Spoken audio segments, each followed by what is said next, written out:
Go. All right. Hey, everybody. We're BlockWorks. Thanks for coming to our panel. We hope that over the next little while we can inspire and entertain you. My name is Sean Davidson, also known as Hydraxis. To my left is James Delaney. Together, we function as the managing directors of BlockWorks. Yep, and to my left is Kristen, also known as Night Dweller, and she's our in-house design specialist. And to my right is Chimelis, also known as Matthew Stiles, our long-standing organics and sculpture specialist. All right. Thanks.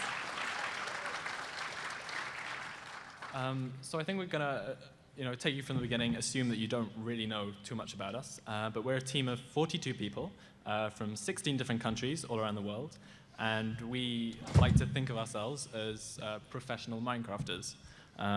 So we do all sorts of things ranging from content creation in Minecraft, like the build you see behind us, and we'll show you a lot more of those, as well as videos, like the video you might have seen at the opening ceremony, and much more besides. Okay, sweet. Can we get up on the screen, please? Here's a little video which, just 2 minute introduction. Yeah, introduction to some of our work.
Thanks.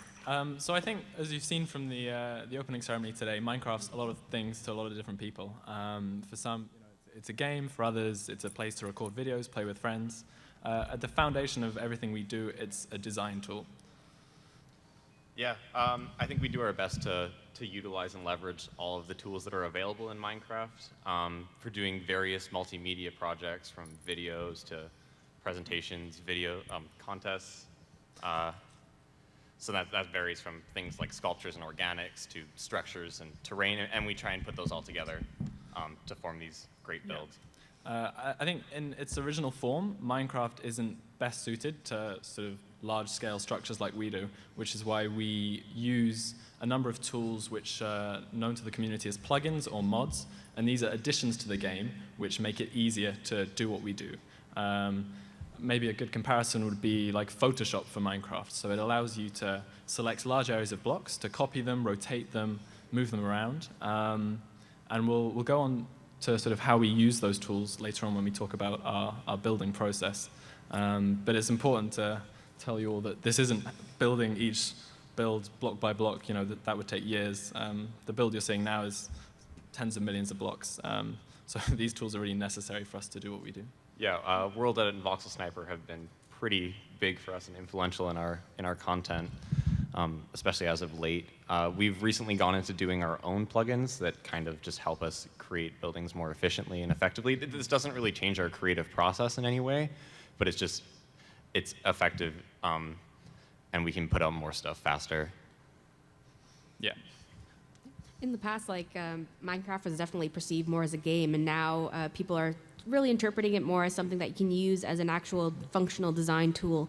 In the past, you used to be able to do 3D stuff in Cinema 4D or in an animation program, or you'd be able to do graphic design and typography in Illustrator or Photoshop.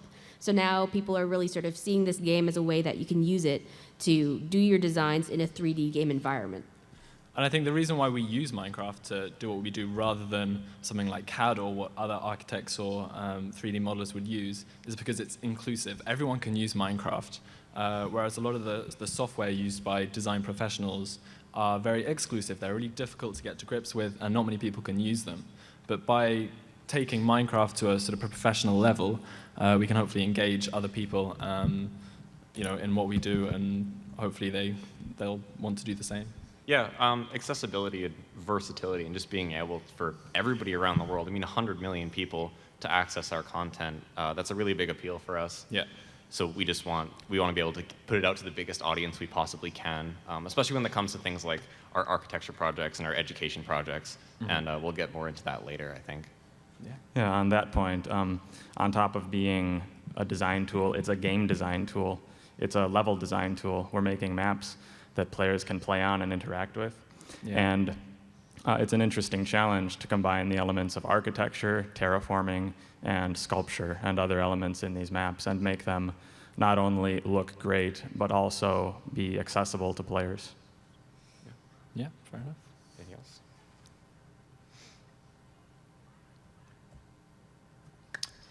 All right, so we wouldn't be able to do what we do unless we got paid, and we are lucky enough to get paid to build. And commissions have helped us accumulate the talent that we have, so I'd like to think we have some of the best builders in the world, and they mean we can spend the time that is needed for these creations to be made. Commissions come in all sorts of shapes and sizes from different sources. Maybe 3 or 4 years ago, when Minecraft was starting off, all commissions came from Minecraft servers, people like Hypixel, who wanted really nice-looking maps for their players to enjoy. But more recently, as you can see from the screen, we've enjoyed a much broader variety of clients. We've done work for Disney on sort of multimedia projects, which we'll share with you later. Microsoft, as you know, all sorts. Yeah, and then we invest a lot of time as well into introducing interactive elements. So it's like content we've done with Reba in the past. It's providing a front where we can teach people things about architecture, but then it's also allowing the interactivity that everybody loves from Minecraft.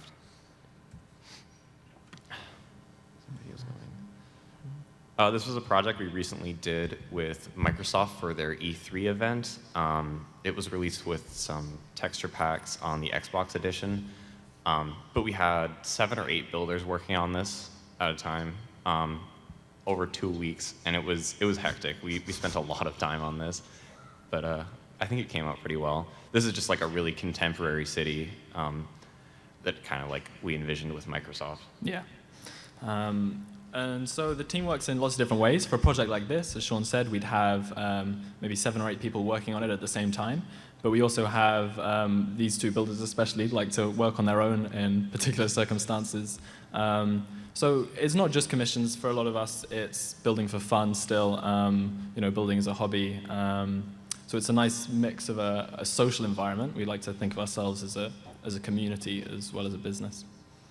Yeah. Okay.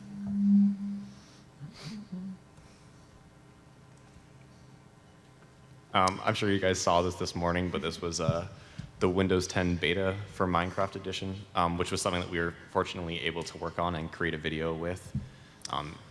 Yeah, I think the concept for this one's quite interesting, and maybe Kristen can talk a little bit about this since she helped. But in this particular instance, instead of just accepting Minecraft as a design medium, we've kind of expanded it and decided to build our own Minecraft blocks. So you can see here a lot of the Minecraft blocks we've made our own. We've made them huge.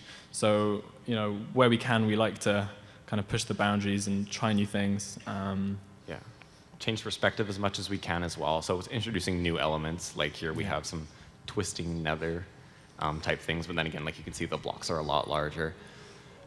Just to kind of give a different experience for people, something to change. Like we do our best to push the boundaries in Minecraft. I think that's something we take a lot of pride in.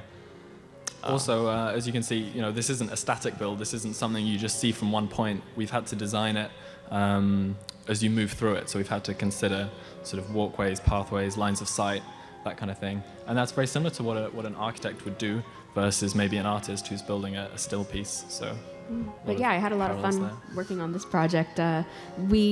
I was working mostly on the oversized blocks portion of it, so that was very different, sort of trying to see these things as tiny pixels and then blowing them up to these like enormous sizes. And then other people would go and take this really abstract perspective of it, and they made more realistic houses, and then it went into this whole crazy psychedelic thing by the end. And then the rest of the team were working on assemblies, so it was this whole big group of us working on this project together. It's also probably worth mentioning the process of commissions. So often we're given a brief. In this case, it was very broad. Microsoft said they wanted something interesting and new to celebrate the anniversary of Windows 10, and they wanted it to be a roller coaster. But that was it. So the rest of the concept we had to come up with, as well as the filming of it, the music, the editing.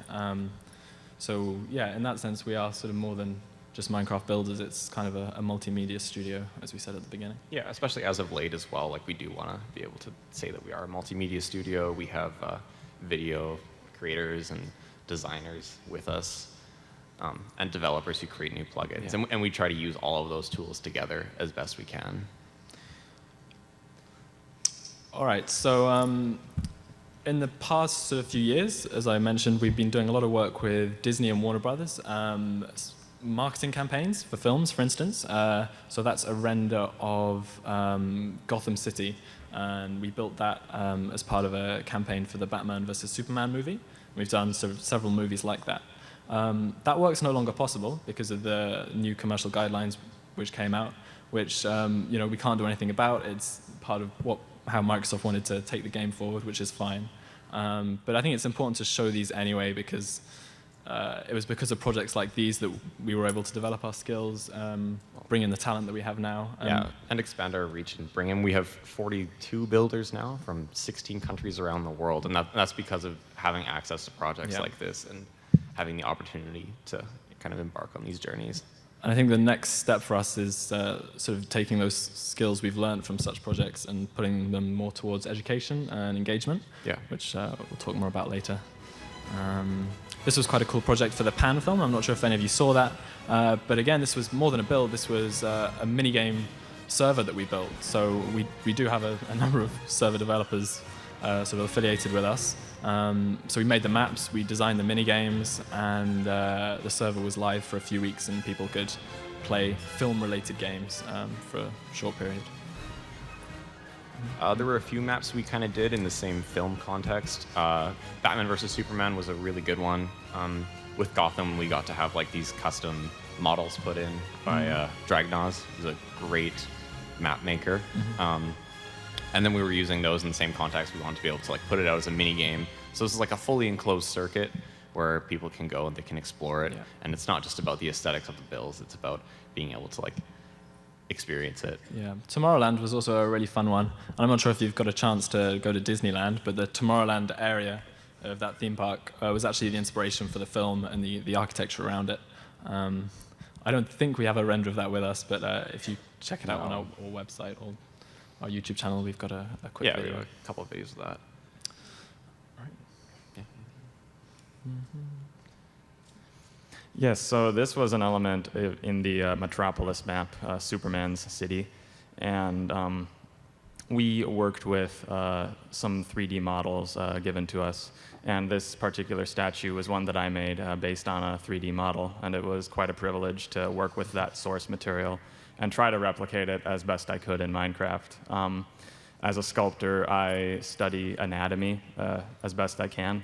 And this was a pretty good challenge for me, given that the source material was made by a very well-trained professional. And even as, considering ourselves professional builders, we're always trying to improve our skills and learn from people who have more experience than we do. Yeah, definitely. Something very exciting about being able to work on all these projects is that we do often get access to some sort of more confidential content, which we use to our advantage to be able to create these builds. So like we get access to how it would have looked before the movie came out, which is kind of a nice benefit for being builder. So another side of what we do is sort of build contests, which is it's more to do with the wider build community. So it's important to say we're not the only people doing this. There are hundreds of builders out there. Oh dear. Maybe not. There are hundreds of builders out there who are doing the same thing. They form their own teams. We're just one of many. And we like to sort of have competitions with them, try and push each other to go further. And yeah, I think it's a really fun thing to do. And if anyone in the audience is interested in trying to, do similar stuff to us, then there's a very welcoming community waiting for you. Yeah. Over the past few years, we've been really involved in project contests on a website called Planet Minecraft. I'm actually from a different team originally, and then we ended up merging because of that. But it was the best opportunity for us to be able to push each other in terms of like our boundaries and what we're able to do and create in Minecraft. That kind of competition doesn't really exist in the commission market at the moment, but it's project contests have always been a really great way to just show what the most beautiful, aesthetically pleasing content there is. And we get about a month to do it, and usually employ almost the entire team on these projects. Yeah, the one you see here was probably one of the biggest we ever did, and it took us ages. But the concept behind it is quite nice. It's supposed to represent a build factory, so it's a physical representation of builds being created. And if you go into the build, you can see sort of conveyor belts with sort of whitewashed builds going along, and then being spray painted with textures. So it's really having fun and sort of playing around with the idea of creating things in Minecraft.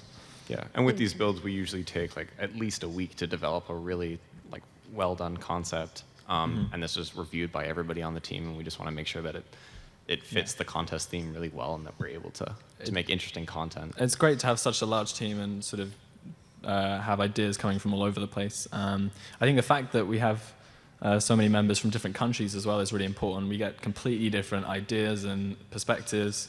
All the people in those different countries have different source material, different films, different books they look at and read.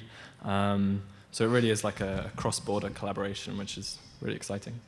And you definitely saw that in the builds, because on the conveyor belt, it sort of gave everyone freedom to sort of make a build or whatever that they felt like. And on the conveyor belt, you have all these mishmash styles right next to each other, but because it was a factory, it fit, and it was the production line of all of our diverse skills. Yeah. Contests are a great team building exercise, and as a lot of you know from doing teamwork with large groups under deadlines, it can get really hectic.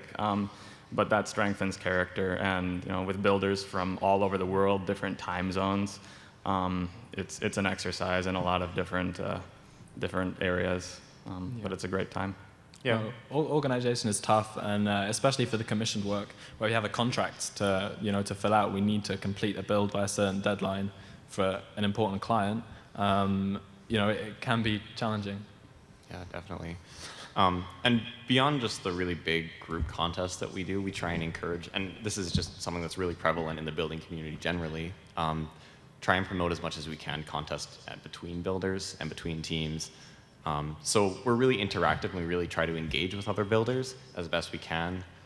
I think that's kind of really important, to just be able to promote the best creative content, even if it isn't our own. So this was a contest we did with another team, Go Creative.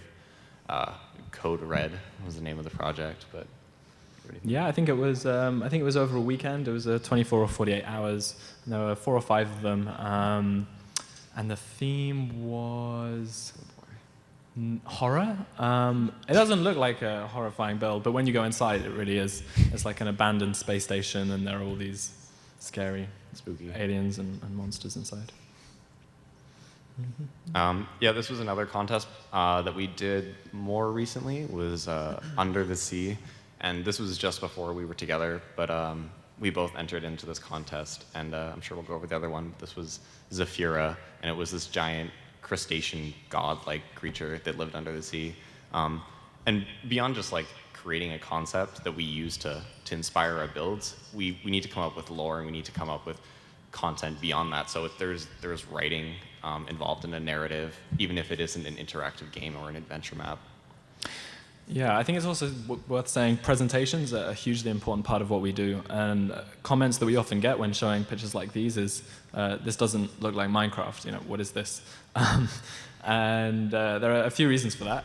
Partly is because we build at such a large scale that the blocks themselves, you maybe in the render before you can see it clearer, it's difficult to pick out each individual block, so it's just a really high resolution. It starts to form a smoother picture than a smaller build would. And the other reason is we've rendered this. And what that means is we've taken the build out of Minecraft, and we've used rendering software that design professionals and people like architects would use, and we've used that software to improve the lighting, the shading, special effects, and it makes it look more professional, it makes it look more appealing. You know, Minecraft itself isn't bestowed with the best graphics in the world, so it's nice to get away from that as much as possible. Yeah, and this necessity almost to have these renders in our projects was kind of born from the parameters that Minecraft introduces already. So like you have a 256 block height limit, but then the builds become so massively large in length and size, and like chunk render distance isn't necessarily great, so you can't see all of the content. And then we rely on things like external programs, Cinema 4D and Chunky. I'm not sure if you're familiar with them, but those are usually what we use to render our content. And it does create these beautiful results, but it might not be the most accurate. I mean, the blocks are in the same place, but lighting definitely makes it look better. Yeah, I think some people maybe comment that it's inauthentic or not really Minecraft, but for me it's a huge compliment when someone says this doesn't look like Minecraft, because it means we've done something different, we've made something new. That's the goal, yeah. So as you, again, saw a lot of in the opening ceremony, there's a huge push at the moment with Microsoft behind it to use Minecraft in education. That render you see there is one of 7 builds we did, which is available on the Microsoft EDU website, of the 7 wonders of the world. That's the statue of Zeus from Olympia. And these are really fun to do because we actually have to study these builds in great detail, make sure it's accurate, the proportions from sort of various historical sources. So in this case, it's replica is what we're doing. Rather than coming up with a concept, we're taking something that's already out there and we're being really precise and technical to replicate it as closely as possible in Minecraft. Yeah, and that's kind of a reoccurring theme with educational content, is we want to be able to produce stuff that exists in real life or produce content that might inspire it. And that's kind of like where the blend between video games and architecture is right now. And we'll go over that a bit more in a bit. Yeah. And that render you see there is probably one of the largest examples of that. It's a project for the Museum of London. They've got an exhibition on at the moment to celebrate the 60th anniversary of the Great Fire of 1666. And this was hugely ambitious. It was recreating the whole section of London that was burned down in the Great Fire, which was tens of thousands of homes. It was, yeah, a really tragic event, but take a look at this.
Thanks.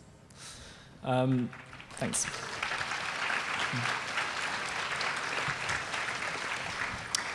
For that particular project, one of the highlights was being able to go into the museum, seeing their collections. We worked with sort of specialist historians who gave us references for some of the large buildings you see there.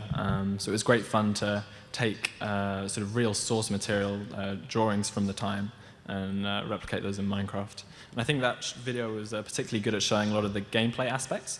So there's a lot of stuff there which you can't normally do in Minecraft. You see sort of new models, and there was like a fire engine at the end and water cannons. That's pretty much all the work of Dragnos, who Sean mentioned earlier.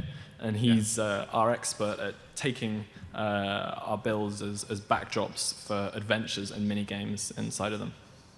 Yeah, and Microsoft and Mojang have definitely been pushing those boundaries for us as well. So like allowing new functionality with resource packs to be able to put in models and develop allows us to create like much better, more interactive game modes. And we've been taking advantage of that as best we can recently. Yeah. 8.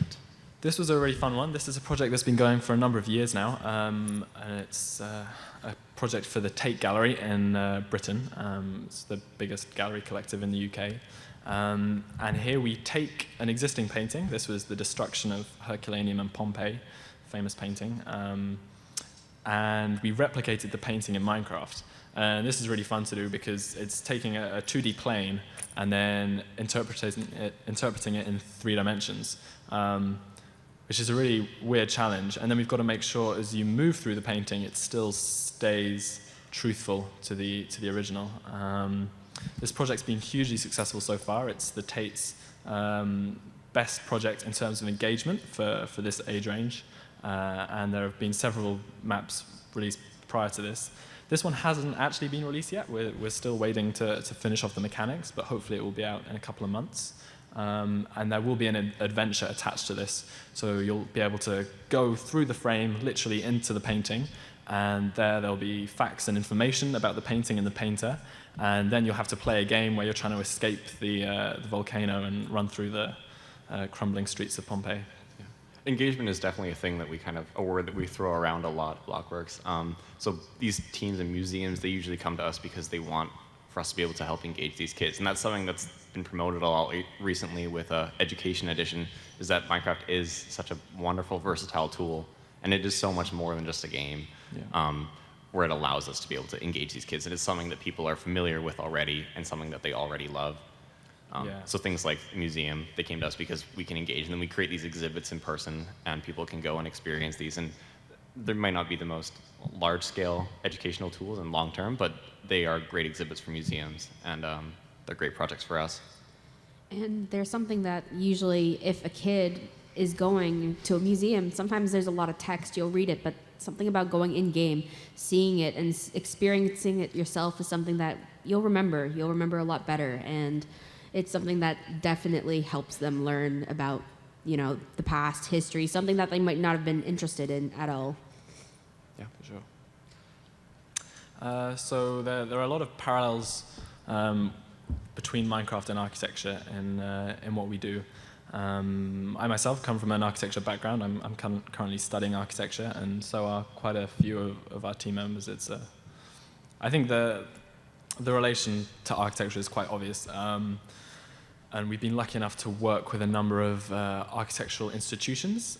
So in the UK, that's been the Royal Institute of British Architects, and they're basically responsible for promoting architecture in the UK and around the world. And we've been using Minecraft to get kids interested about architecture, particularly different styles of architecture. They had an exhibit a few months ago about brutalist architecture, which is not something many kids know, and if adults do know, they're probably not a great fan of it. It's a challenging topic for anyone who doesn't study architecture. So we set up a contest for 1 week, invited kids from all over the UK and around the world to log onto this server and build their own brutalist building. We were there on the server to help, to give them advice, and the results were absolutely phenomenal. This is what one person created in 1 week. He was a similar age to us, slightly younger, and we had tens of other similarly impressive builds. And it just goes to show that this really does work, and it really brings out the best in kids. Yeah, and even as brutalist architecture in Minecraft is such a niche subject, there's not a lot of people who are necessarily interested in that.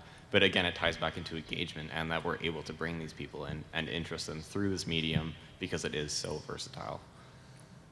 This is another project we worked on more recently, again with the Royal Institute of British Architects. It was Palladian architecture.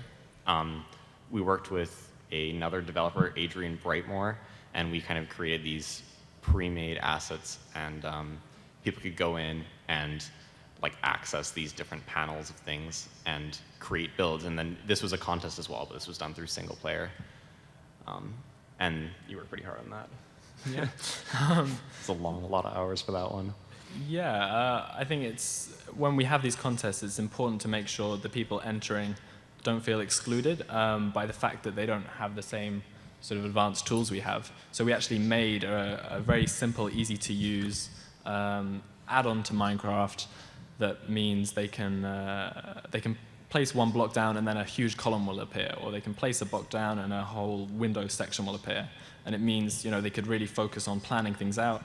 We also provided floor maps for different Palladian villas in-game, so they could select the plan. For instance, this is the Villa Rotunda. They could press a button, and then the entire floor plan of that villa would appear before them, and then they can use that as inspiration for their own design. Yeah, these are great tools for people who aren't necessarily so involved in the building process as ourselves. It just allows you to be able to access it more easily.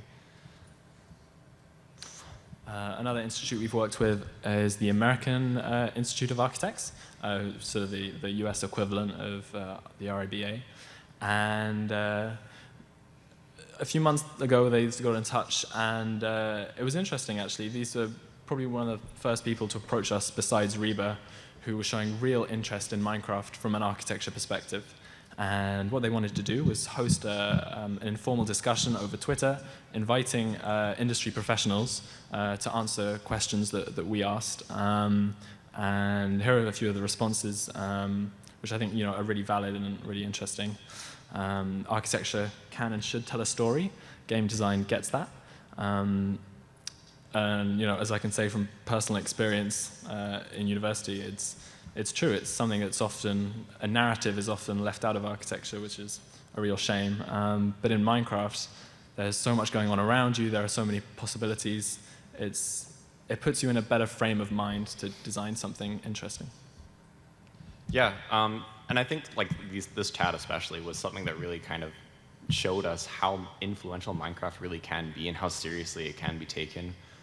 And the crossover between architecture and gaming, which is kind of a really popular topic right now. Famous architect Jark Ingels has been kind of involved in that. He did a video on it, just saying how Minecraft is so inspirational and they're so imaginative, and people are involved in their own community. So for projects that are going on, we'll get into that later as well with BlockByBlock, which is something we worked on recently.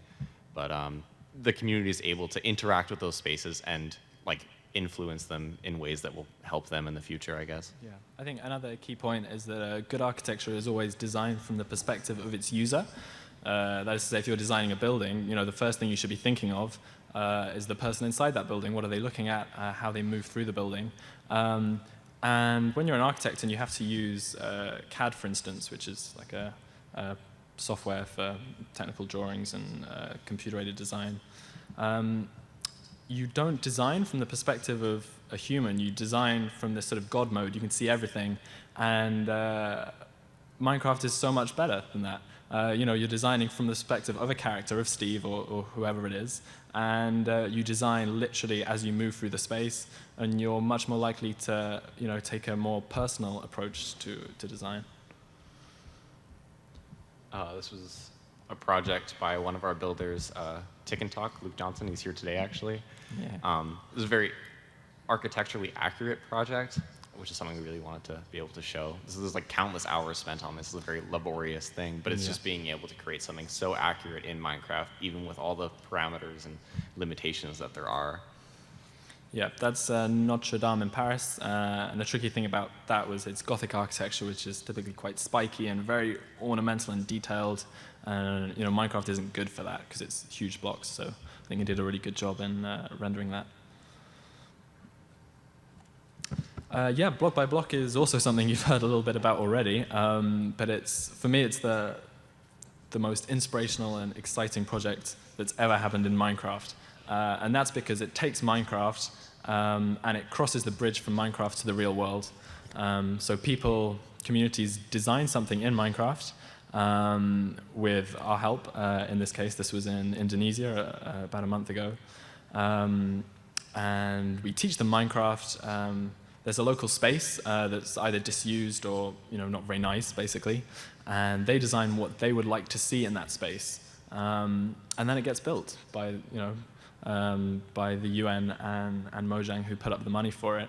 But this is something that never happens in architecture, is the architect asking the public, what would you like in this public space? Which is crazy, because public space is designed for the public. So this is inclusive, it's community-based, and it's great. And the fact that these people in this picture, they'd never used Minecraft before. Half of them had never used a computer before. And in 3 days, we got them to design a build which architects can now use to build something, which I think is really great. And Block by Block is a great example of how architecture has historically only influenced video games, but not vice versa. And now we're kind of able to flip the tables because we have access to all of these things. It's an amazing initiative, though. They do some great things. Yeah, I think I already mentioned a little bit about this, but this is just the fact that we're lucky enough to work with Microsoft Education Edition, having content in schools. Yeah, Education Edition is kind of great because it's not just like build teams like us can't just do this. It's the community is able to access it, and they encourage people to create lessons themselves. So it's about having engagement through the building side of the community and then allowing that to interact with people in classrooms. And yeah. A lot of what we do with Education Edition is we don't just want to build something and then kids look at it, because that's no different from a PowerPoint which kids look at. We want them to go into the build, to explore it, to change it, to build new things, build their own stuff. That's what's really exciting. So these builds are really a starting point for something else. Again, this is the outside of the temple of the statue you saw in an earlier slide. Yeah. One of the wonders of the world. So with design, it's like a whole process. So you never really start with what you have as a sketch or an idea. It never is the final product. You might sketch something, you might sketch dozens of things. It's something that, as I studied as a graphic designer, you learn. You start off with an idea, and then it becomes completely different. And sometimes you might think, well, that was a waste of time, but really it wasn't, because whatever you used along that way, you take bits and pieces of that. And it's the same way in Minecraft. We take our builds, we might start with something, we might scrap it completely, but then there's an element of it we'll grab and then work with that to make the final product. Yeah, I think for all of the largest group builds, the first thing we do, we think of a concept or an idea. There's normally a team leader who'll have that in mind. But rather than just go straight in, we say if we've got 10 builders, we'll each give them, say, okay, you build small elements, small things, like maybe it might be trees or cars or one building. And then maybe a week later, when the concept's been more developed, we have a whole array of different pieces, different elements and assets, which we can bring together to develop and finalize the design. So it's really, bits and pieces is a good way to describe how we design large things. Yeah, and I mean, our projects, for the most part, the timeline is pretty consistent in how we manage to create those. Like, usually we receive a project brief or create one, depending on whether it's a personal thing or a commission. And then we go through and we assign builders and leaders and organization internally within that. And then we plan it out and create layouts and then plan. And something we use a lot that we've been developing over the past few years is a giant archive, essentially. So we call it as the archive. And it's just tons and tons of builds. So we have things from like structural content and pieces from past builds, and then organics that we use, and then we intermingle those together to create new builds. And we've been using that pretty effectively for a while, and we just expand that as often as we can. Streamlines our process, I guess. Yeah.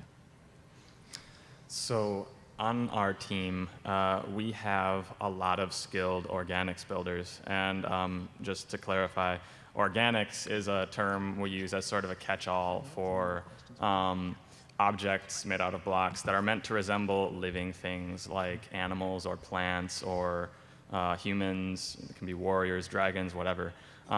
This particular dragon was built by one of our best organics builders, Block Fortress. And he was actually one of my primary inspirations for joining the team back in the summer of 2014. Since then, I have built quite a few, especially human statues, for the various team projects, as well as my personal work.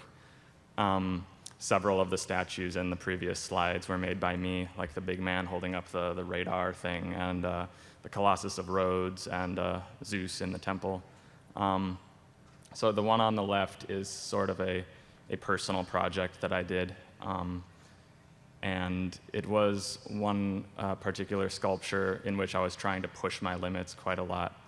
As you can see, these sculptures are made out of quite a few blocks. That one on the left there, called Flight, is about, I think, 130 blocks tall. And it took me a couple of weeks to make. And even beyond that, I tend to take months and months just to tweak as I come back to it and see things that can change. The center one was another kind of personal thing. And then there's another statue of Zeus that I did for a different hub that we did. I think, to me, it's really interesting that we have 42 members, but very set specialisms. And Chim is one of the very few people who can do that. Whereas we have a lot of architects and structural builders who could go nowhere near that. It's a completely different frame of mind and skill set to sculpt something than it is to build something architecturally. So we do really need a complete array of creative abilities in our team. And that's something we look for when we're bringing in new members as well. It's kind of like what specializations and slots we need to fill. What's kind of the next necessary thing for creating the next build. And like, we have people who are better at some things, and we assign them to projects that are more relevant to their skills. But Chim has definitely been on the cutting edge of organics for quite a while now. Thank you. Yeah, we've had a lot of fun conversations about that, how I tend to be an organics specialist, but really kind of suck at architecture and terraforming, whereas some of the other guys are great at architecture or terraforming and kind of suck at organics. But then there are those who are pretty good at all of them. So it's interesting to interact and share our skills that way and try to improve each other. Yes, structure is one of those specialisms. As you can see there, that was done by Roanos. He's one of our, not favorite, he's one of our best architects. This was a really interesting build. It's an underwater palace that's sort of Russian themed. Yeah, really nice architecture, really difficult to make some of those shapes. You'll notice how many round things there are, how many sort of non-right angles you can see, and every time you do that, you're going against what's natural in Minecraft, which is to build along a grid, like build a cube, build a square house. Yeah. So getting away from that is...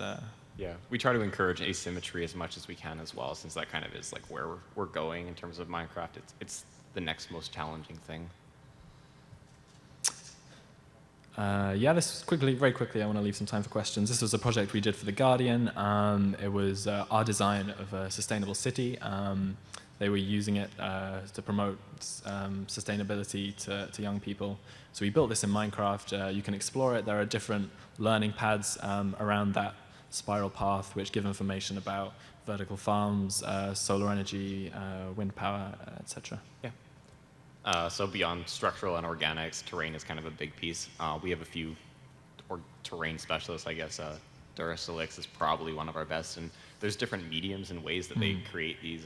He uses World Painter and World Machine, but then there's in-game tools as well, like Voxel Sniper.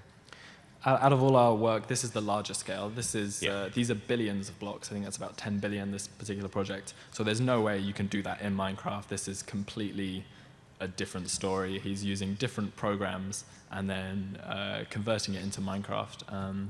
But at the same time, when he's originally designing it, he has to have Minecraft in mind. He has to think about what it's going to look like in-game, how it's going to play, etc. Yeah.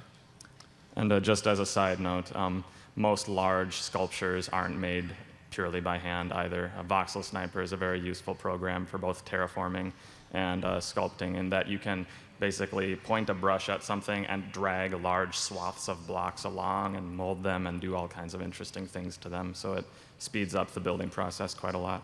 Yeah, again, that doesn't diminish the skill needed for that.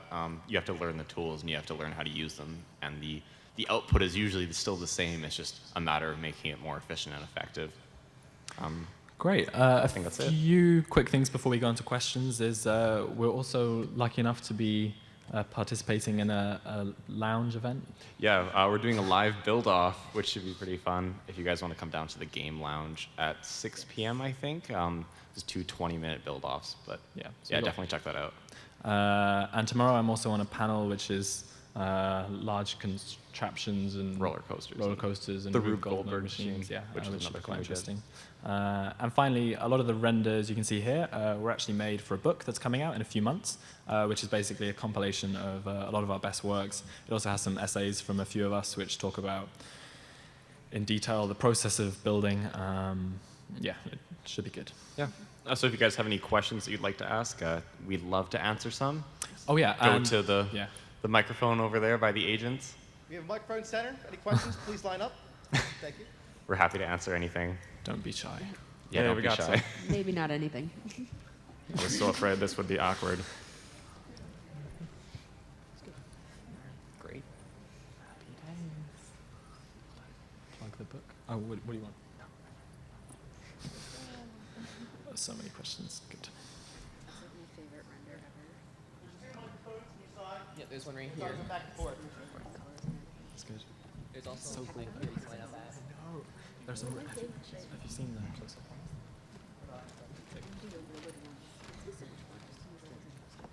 I love it. Yeah. What would you, if you were to give any hints about terrain, what would you give? I'd say Minecraft terrain is pretty, not awful, but it's not realistic. It's not what the landscape of the real world looks like. So if you want to make good-looking terrain, look around you, try and look at a mountain. What does it actually look like? What is the topography of that? Things like Minecraft trees are incredibly stylized. Trees don't look like that. They're not completely straight with a little bush at the top. So make your own trees. So look at the world around you would probably be. In the same way that we're inspired by architecture for structural content, we are inspired by real-life terrain for our terrain projects. And also learn to use those tools, because if you try and build a mountain by hand, you're going to be there for years.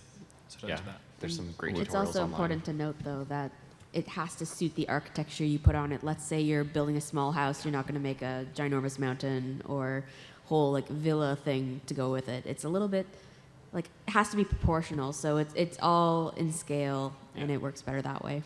Yeah, keeping it stylized and consistent is good between mediums. Yeah, and we know how long it takes by hand. Many of us started, before these fancy plugins were available, and we, played on ranked creative servers where you had to build by hand before you could rank up and get the tool. And we slaved away, and we don't want you to have to go through that as well. I'm not getting that time back. All right. Thank you. So do you have any builds on bigger servers that you do? Minecraft? We have a private server that we've been building on for a long time, and we kind of moved away from public ones. But we did start on some public servers back in the day. Yeah, in terms of sort of clients of ours who have commissioned us, there's a server coming out, hopefully, based on the Mionite series, which is quite a popular live stream series. We also did quite a bit of work on. There's a Captain Sparkles series at the moment called Trollcraft. We did the terrain for that. I wouldn't say it's our focus at the moment, but now and then we'll take on a few server projects. And individual builders seem to pick that up a lot as well. In terms of big group projects, we try and focus on the larger, more important projects. And then when it comes to server things, I've done tons of work with Prime MC and Arkham Network in the past, and they're great people. But it's kind of not our focus so much anymore, as much as it used to be. It's good fun though. Thanks. Yeah, Mionite Season 2, although the server is no longer up, was a very big undertaking for BlockWorks, and the MMO map is kind of a follow-up to that. We actually have some Mionite Season 2 team members in the audience right now. It's good to see you guys. Mionite Season 2 was a very comprehensive game design experience for BlockWorks members, as well as the other people who came in to work on it. The streamers were playing the game, and we had to give them a world, we had to give them a story, we had to give them a lot of stuff.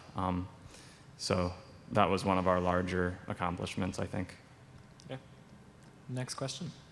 Yeah, it's kind of a nerdy question. I'm from Autodesk, and basically I was wondering, I'm amazed actually by the stuff you're doing as far as voxels. Thank you. Just doing it in pure voxels with plugins and all the rest. I was just curious if you actually use polygonal modelers where you just make a mesh and then turn it into voxels. There are programs that do import polygonal models into Minecraft, but we try to avoid those and create it as pure as we can in Minecraft. We do have our own tool which does 3D polygons in Minecraft, so you can set the points of a polygon and then you can generate a shape.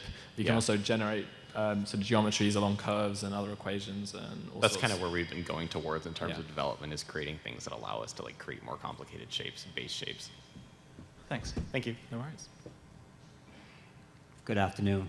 Hey. Good afternoon. Hello. So I have a 14-year-old son who has dedicated 6 years of his life to the game. My wife and I are routinely saying, get outside. And I was wondering, how does one go from being a, closet Minecraft builder to becoming a professional like you? Go ahead. I think ambition is a big thing, and just taking the medium as seriously it is and understanding the potential. Originally, we started off on servers the same way, and we were just building casually, and then we kind of met people, and we had more opportunities to work with servers, and our first commissions kind of led into working with YouTubers, which led into working with companies. It's been a long process, and I used to get the same thing from my parents. Honestly, I still do, but Yeah, try and be social. Look at what's out there. There are loads of other teams. Look on Twitter, look on wherever you can to find other people doing what your son is doing. yeah, try and get involved in the building community as well. They have a lot of applications, smaller teams as well. Even starting your own, which is seems to be quite popular. And I think it has to do with your passions as well. For example, with my graphic design background, I'm really into making typography and logos for different people. So when I go into Minecraft, those are some of the things I like to specialize in, versus other people, like James, studying architecture. They might have more of a passion to focus on architecture-based builds. Okay, so thank you. Sorry, that question struck a That question struck a chord with me actually, because the way I started Minecraft kind of reminds me of the way that you describe your son. I was playing it as a game, and when you're playing Minecraft and setting all these blocks down, so much time can pass. And after a while playing the game, I told myself, I need to pursue other things. I need to get outside. And I was about to quit. I was about to force myself to stop. And then James sent me this friendly message and said, hey, your statues are pretty good. Want to join BlockWorks? At that point, Minecraft became something a little more than just a hobby to me. And in a strange way, it actually motivated me to pursue other things. Now, this isn't to say that doing Minecraft professionally is the only justification for doing it. Far from it. But I think that it helps if you find a real connection to Minecraft, a real way to be productive in it. And that will sort of flow through to other aspects of your life and inspire you to be productive in other ways. Great question. Thank you. Thank you. Well done. Thanks. Hey guys, this is Asterius from Votable, and first and foremost, just want to thank you for the really awesome and inspiring presentation. I had one question. You guys alluded to some rules that Mojang came up with that kind of inhibit the ability to take on certain types of commissions. And I just wondering if you can talk about what you can't do and what you're able to do, given those rules, what you can sell, what kind of commissions you can take on. If a client or a company wants to promote a product using Minecraft, they're not allowed to do that anymore. Not Obviously, through servers. Not through servers. I mean, Microsoft's an exception. It's their own game. They can promote it. But a lot of the projects we've done in the past, like a marketing project for a film, that's no longer allowed. So we're now just turning our attention to education projects, engagement. That's fine because we're not trying to sell kids anything. We're not trying to sell anything. It's about... There are similar kind of leeway and restrictions on education as well, but I think that Microsoft is quite keen on just being able to put out good educational content, and they encourage that for sure. Yeah. Yeah. Thank you. Thank you. Super short. Hello. Hey.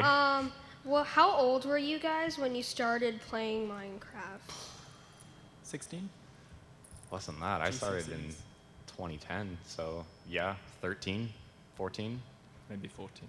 Yeah. Back in alpha or beta, so Yeah, we've been playing for a long time. sometime in high school, so a good 8 maybe years ago.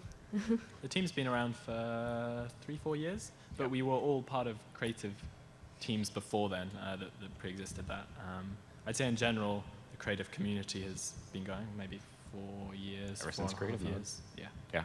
Yeah, I'm 26 now, and I think I was 21 or 22. Right. Thanks. Thank you. You're welcome. Hello. Hi. Hey. I think you guys know me. I think I I'm do. Lee Ping. Oh, hi. Yeah, so I'm from Linscrum. My teammate's over there. But I actually have a question open to public for you guys. How do you see yourself within the next 5 years, or the 10 years in this case? Will you still be using Minecraft? What do you think about this game in the next 10 years? I mean, we love Minecraft. Like, it's been really influential in our lives, but I think we want to be able to lateral towards other things as well. So I'm kind of staying in the same realm where we can promote good educational content and engagement and interactivity, and those are always going to be big things for me, at least. But it's staying in the same realm, whether or not Minecraft is still popular in this context, at least in 5 years. That's another thing. But Yeah, we were recently asked by a game design studio to help with the design of the sets of the game, and it's not Minecraft. It's similar in that it's sort of voxels with slopes and things, but it shows that there are other fields we can go into, especially with the video production stuff we've done. We've also got animators, coders. So for us, it's not a starting point, but it could go in many different directions. I see. Thank you very much. Thanks. Thank you. Thanks a lot.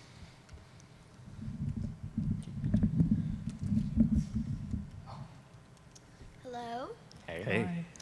So I play Minecraft a lot, and I love to build in it. And I was wondering if there was like any place on the team of you guys to build like people like me who are younger to help out with the team and join the team, because I just really love building and I just want to help out. Yeah, we definitely take on a lot of new people and applications and such. Like our youngest member at the moment is 14, I think. Yeah. Large range of ages, but it's the application process. It's being able to show that you can build, but we do love having new members and having people around and on the server, even just to inspire them. The one thing we don't have, which a lot of other teams do, are public creative servers. So if you're really interested in sort of joining a team like ours, maybe look around and see if you can join one of those servers, build with other people, and see where it takes you. Thanks. Thanks a lot. Hello, and I have a smaller YouTube thing with some of my friends where it's also building, but just recreating stuff from TV and things like that. But the main problem is I'm the only one who ever really shows up to do the builds. Can relate. Any ideas about how to deal with something like this? Tricky. So relatable. I think like having good projects that everybody on your team is going to be interested in, and just like creating motivation within your team, making sure checking ahead of time that they will be able to show up and do that. But I mean, like doing projects that they might be also interested in, and like with our group projects, it's not just something that necessarily I want to work on. It's a concept that we establish within our team. If the idea behind the build comes from a lot of different people, then you're likely to see people more incentivized to help out. And since our group is so large, when there is a project, it's not all 42 of us working on something. That would be very hectic. So if we have a project, usually we sort of pass it around, the message being like, hey, this is the project. Is anyone particularly interested in working on this right now? So it's usually whoever's available. Yeah. Communication is key. Yeah. Thank you. Thanks. Hi. Hi. Hi. I have 2 questions. Okay. One, how long did it take to build the church? I think you're talking about St. Paul's Cathedral from the Fire of London, and that was built by a young man over here, and you can probably come up and ask him at the end. Oh, that one. Is it this church? Yeah. Oh, Notre Dame. How long? How long did it take? A month. month? But of hard work, like that's dedicated work on one project. It's a fun month. Worth it. And how did you guys meet? Us on the panel here? James and I originally met on a creative server a long time ago back in the day, Mythrentia. And then, I mean, like, we've just accumulated other members through other means, but... Yeah, we all met online. I don't think there's any two of us who met in person. Justin. Yeah, like I met them a while back on a public server when we still didn't have our private server at the time, and then from there they sort of approached a group of us, and then we sort of went from that point and became a private server, and that's how a large group of us initially sort of became BlockWorks. Okay. Thank Thanks you. a lot. Thanks. How many years have you been doing this? Professionally, 3 or 4 years. 3 or 4, yeah. But I've been playing Minecraft for about 6 years. So quite a while. Great. Thank you. Thank you. Thanks. So your guys' organics fascinate me with how you can turn Minecraft into something that symbolizes that certain particular thing. And I was wondering if you guys had any tips on building really good statues and organic It's all you, stuff. Shim. Well, similar to what James said about looking at mountains to see what mountains are really like, look at the creatures you're trying to build to see what they're really like. One thing I try to emphasize in my sculptures is a sense of movement, weight, balance. There are lots of principles of sculpture that you should pay attention to when building. A background in sketching or in painting or some other such visual art can help. But at the core, what helps me build a really good sculpture, or one that I consider to be really important to me, would be that I'm imagining a character, not just a figure that has no identity, but a character that is actually doing something. It lives in a world. And some of the commissions are really fun for that because we're actually building characters who have a purpose in the world. So try to develop kind of a friendship with the sculpture that you're building. That's my advice. All right, thank you. Google is definitely your friend as well, so try and study the anatomy as best as you can. That should help a lot with getting the shapes right. Okay, thank you so very much. Thanks. Thank you. Okay, so when is My Night Season 4 coming out? I'm just kidding. What's each and every one of you's favorite build? Just quick explanation of each one. Oh boy.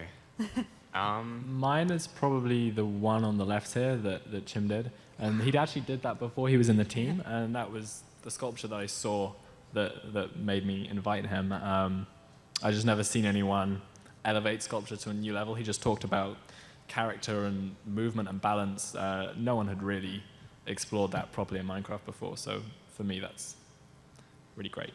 Yeah. I don't know. I think maybe one of the contest builds would be my favorite, like Zafiro, which was just a giant underwater one, just because we invested so much time into it, and we invested so much time into the lore and the concept. So kind of like the ones that are really personal to me, those ones mean a lot, even if they're not necessarily the best looking. Like I think kind of objectively the best looking. I don't even know what would be. Yeah, like I'd There's so have to many. say the underwater build as well, just because it was such a great team effort where we all did so many different segments of it, from the underwater creatures to when I was working on all the underwater coral. That was really fun to sort of make, and other people then were working on the architecture next to that. So it was all just a big group build, and in the end it ended up looking really neat. So I'll try to be brief, but there's kind of an interesting story to this. While I was building that flight sculpture, which James likes, thank you so much, That's all right. on another server, BlockWorks was building my favorite build of theirs for a contest, and it was called Aeternum, I think. Aeternium? Yeah, Yeah. Aeternium. and it's the one that features the sort of abstract mask, and the entire build is just so exotic and wonderful. So I did not participate in that, but they finished the contest for which that was built. This one here? Yeah, shortly before James saw my sculpture, which I had built for another team, and then we sort of connected that way. Yeah. Yeah. Great, thanks. Cool. Thanks. Last question. No pressure. What's up? Hey, dude. Hi. Yo. So I got two questions. The first one is, do you guys have any videos maybe on YouTube or something for an introduction to more advanced building? And what are your commission prices like? We don't have any tutorial videos. It's something we've been wanting to do for a while.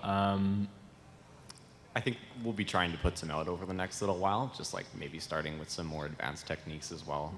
Just like the processes for these. As much fun as it is to be able to talk about it, it doesn't really explain like the ins and outs of how it all works. It's a little bit difficult of a subject to sort of post videos on just because there are so many different aspects to it. Like someone might be very interested in sort of intricate design for organics, but someone else might want a specific detail of architecture. So it's just so vast. You have to have a starting point. Yeah. I think a series of those would be worthwhile though, but no, currently at the moment we don't have anything. Yeah, workshop. He said workshops. Workshops? Workshops. I remember. No. Oh yeah, we did do some workshops. There was a live server event called BuildCon, sorry, and we did do some live workshops where you could log into a server. There would be a few of us there and give you sort of brief overviews of some advanced building.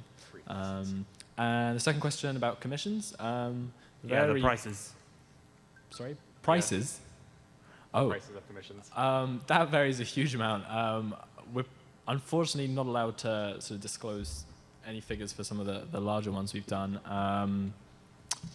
I mean, we just try and price it according to how much time we spend on it. We regard ourselves as design professionals, and a build like this will take so many hours. So, you know, the price kind of matches how much time we spend on it, really. It's difficult. I mean, sometimes we'll have a set budget to work on, especially in education. There's not a lot of money around, and the Museum of London have a set budget they need to spend on their exhibit, and we just work with that. And so we scale the build according to how much money they have. Yeah. I think for things where we don't necessarily know the budget up front, we have like a series of parameters that we work within. So like we know that the build is going to be this big and it's going to need this amount of detail at this size. And then like these organics and these things. So like the specifics of the build and how many people we're employing on that project kind of really determine how much it is. But I mean, like we have projects that start in the hundreds and range well into the thousands. But specifically for each project, I think it's just like tailored to that. Great. Thanks a lot. Thank you. Thank you. Okay, so I think unless there are any more questions, thanks everyone for coming, and yeah, have a great Yeah. MineCon.